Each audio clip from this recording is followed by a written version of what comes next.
Hello बच्चों, welcome back. आज हम लेकर आए हैं एक नया टॉपिक जिसमें हम आज बात करने वाले हैं स्ट्रेस और स्ट्रेन के रिलेशनशिप की कि स्ट्रेस और स्ट्रेन का रिलेशनशिप कैसा होता है। स्ट्रेस और स्ट्रेन के कर्व को हम पढ़ेंगे कि जब हम एक वायर को लेंगे, है ना, और उसको खींच रहे हैं, हम उसके ऊपर टेंसाइल स्ट्रेस लगा रहे हैं, तो वो वायर कैसे ब्रेक होगी, उसके अंदर कैसे चेंजेस होंगे, इलास्टिक चेंजेस क्या होंगे, प्लास्टिक चेंजेस क्या होंगे, और वो कब जाकर ब्रेक होती है एक नॉर्मल वायर। तो उसके बारे में हम एक स्ट्रेस और स्ट्रेन का कर्व पढ़ने वाले हैं। अप्रॉक्सीमेटली नॉर्मली एक कोई भी सब्सटेंस, जैसे मैं स्टील की वायर ले रहा हूँ, उसका स्ट्रेस स्ट्रेन कर्व ऐसा ही बनेगा। ठीक है, उसमें स्ट्रेसेस डेवलप होंगी, इसके कारण स्ट्रेन होगा। ठीक है, तो कब वो ब्रेक करेगी और कब सारा कुछ होगा, तो उसके रिगार्डिंग ये आपका स्ट्रेस और स्ट्रेन रिलेशनशिप है। देखो होगा क्या, मान लो एक वायर है, मान लो एक इतनी वायर है, जब आप इसको खींचोगे, इधर से इधर फोर्स लगाओगे, तो क्या होगा, वायर बीच बीच में से ऐसे थोड़ी थोड़ी पहले इसका एरिया कम होना शुरू होगा, पहले इसका एरिया ऐसे कम होना शुरू होगा। सही है, इसका एरिया यहाँ से कम होना शुरू होगा, धीरे धीरे धीरे धीरे धीरे इसका एरिया बहुत कम हो जाएगा और फिर ये वायर टूट जाएगी। तो इन सारे स्टेप्स में कि जब जब ये हो रहा है, ये वायर कैसे टूटेगी, ठीक है, उसको डिटेल में स्टडी करने वाले हम एक स्ट्रेस और स्ट्रेन के रिलेशनशिप को स्टडी कर क्या होता है। जब भी आप किसी वायर को खींचते हो तो कुछ टाइम तक आपकी स्ट्रेस और स्ट्रेन एक दूसरे के डायरेक्टली प्रोपोर्शनल रहती है।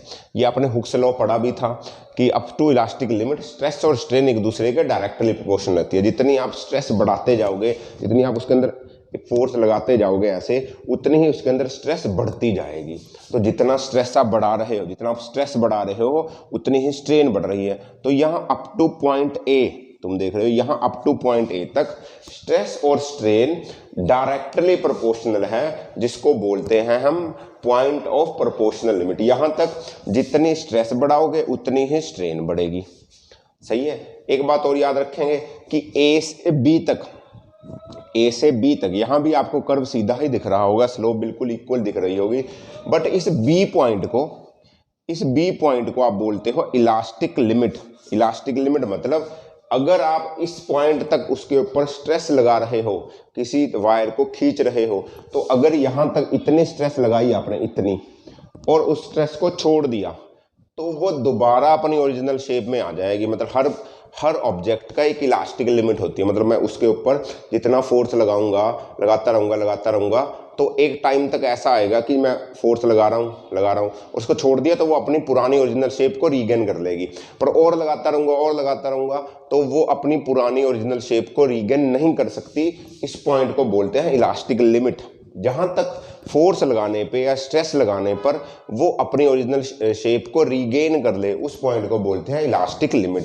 देखो स्ट्रेस और स्ट्रेन तो प्रोपोर्शनल लिमिट तक एक दूसरे के प्रोपोर्शनल होता है, बट बी पॉइंट तक, यहाँ से यहाँ तक जाओगे तो यहाँ से यहाँ तक आप देखोगे कि ये उसकी इलास्टिक लिमिट है। इस ए और बी के बीच में अगर आप फोर्स और भी लगाओगे तो भी वो ऑब्जेक्ट आपका दोबारा ओरिजिनल शेप में आ जाएगा, बट बी तक।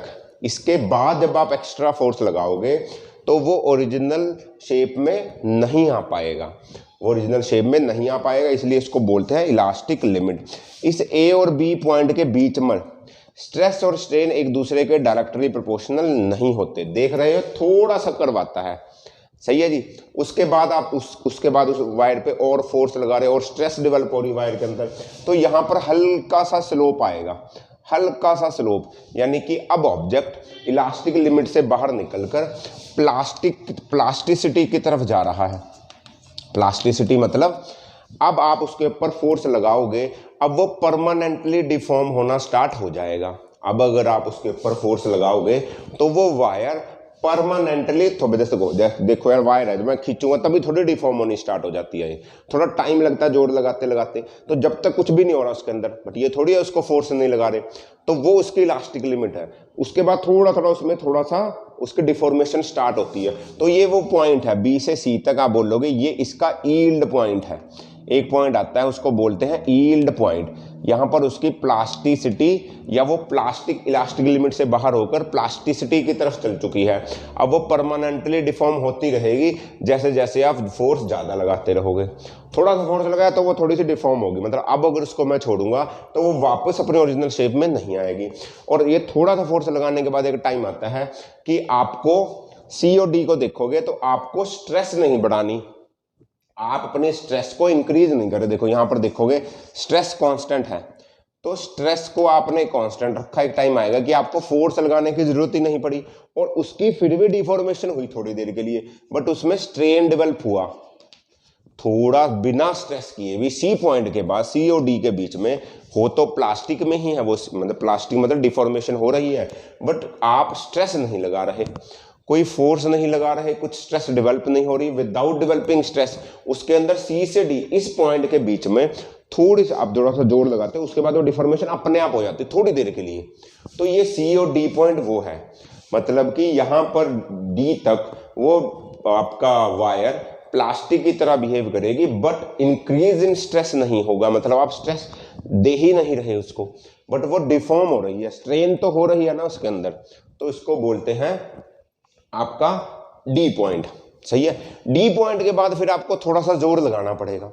अभी थोड़ी आपने बिना जोर लगाए डिफॉर्मेशन होगी, अब ये थोड़ी अपने आप होती रहेगी, नहीं, फिर आपको थोड़ा सा जोर लगाना पड़ेगा, फिर आपका कर्व बढ़ेगा, फिर आपको जोर लगाओगे और लगाओगे और उसकी डिफॉर्मेशन होती रहेगी। देखो स्ट्रेस भी बढ़ रहा है, स्ट्रेन भी बढ़ रहा है, डिफॉर्मेशन होती रहेगी। एक टाइम आएगा जब आप मैक्सिमम जोर लगाते हो, किसी चीज़ के ऊपर जोर लगा रहे हो, बहुत जोर लगाते हो और वो एकदम आप जोर लगा के हटे तभी टूट जाती है वो। सही है। तो एक बार आपका मैक्सिमम स्ट्रेस डेवलप होता है, वो जो मैक्सिमम स्ट्रेस डेवलप हुआ उसको ब्रेक करने में वो पॉइंट है ई, इसको बोलते हैं अल्टीमेट स्ट्रेस या ब्रेकिंग स्ट्रेस भी बोलते हैं, क्योंकि यही इसको ब्रेक करेगा। ये मैक्सिमम फोर्स जो आपने लगाया, ये मैक्सिमम जो स्ट्रेस इसके अंदर डेवलप हुई, अल्टीमेट स्ट्रेस है, ये इसको ब्रेक करेगा। इसके बाद आपका जो आपकी स्ट्रेन है वो कम होनी स्टार्ट हो जाएगी, सॉरी स्ट्रेस है, आपका जोर कम लगे। एक बार मैक्सिमम लगा दिया फिर स्ट्रेस कम होगा, बट वो एकदम जाकर फिर एफ पॉइंट पर वो वायर टूट जाएगी, इसको बोलते हैं ब्रेकिंग पॉइंट। आपने खींचा, कोई जोर लगाया, कुछ भी नहीं हुआ, ये तो ब्रिटल है, कुछ भी नहीं हुआ, तो स्ट्रेस और स्ट्रेन डेवलप इलास्टिक लिमिट तक जा रही, मतलब आप फोर्स लगा रहे हो और उसको छोड़ोगे ओरिजिनल शेप ले लेगा, तो कुछ भी नहीं होता। तो ए और बी के बीच में इलास्टिक लिमिट तक आया, बी और सी के बीच में थोड़ी सी प्लास्टिक डिफॉर्मेशन हुई, उसके बाद आपने स्ट्रेस नहीं लगाया बट स्ट्रेन तो हुई, फिर आपने थोड़ा सा और स्ट्रेस लगाया तो और स्ट्रेन हुई, एक मैक्सिमम स्ट्रेस लगाया, उसके बाद आपकी स्ट्रेस कम लगेगी पर स्ट्रेन तो अभी भी होती रहेगी और वो फिर एफ पॉइंट पर जाकर टूट जाएगी। ये नॉर्मल एक वायर की बात कर रहा हूँ, ब्रिटल वायर के लिए अलग स्ट्रेस और स्ट्रेन का कर्व होता है, वो एकदम बिना वार्निंग दिए टूट जाती है। सही है। एक आप पढ़ोगे मे बी, चलो बाद में देखेंगे। तो यहाँ तक मुझे लगता है आपको स्ट्रेस और स्ट्रेन में कोई डाउट नहीं होना चाहिए। आपको ये A B C D E F points पता होने चाहिए, इसका कर्व कैसे बनता है ये समझो कैसे बनता है। कई किताबों में सिर्फ ये ए और बी को एक ही पॉइंट दे देते हैं कि आप बोलोगे यही इलास्टिक लिमिट है, प्रोपोर्शनल लिमिट अलग से नहीं बता रहा, बट आप समझो कि इलास्टिक और प्रोपोर्शनल लिमिट अलग अलग होती है। ए तक तो स्ट्रेस और स्ट्रेन प्रोपोर्शनल लिमिट तक प्रोपोर्शनल है, ए और बी के बीच में इलास्टिक आपके स्ट्रेस और स्ट्रेन प्रोपोर्शनल नहीं है, बट अभी भी वो इलास्टिक लिमिट में है। तो इस बात को समझते हुए इस टॉपिक को यहीं ख़त्म करते हैं, मिलते हैं अगले टॉपिक के साथ। तब तक पढ़ते रहिए, एंजॉय करें। All the very best, bye bye बच्चों।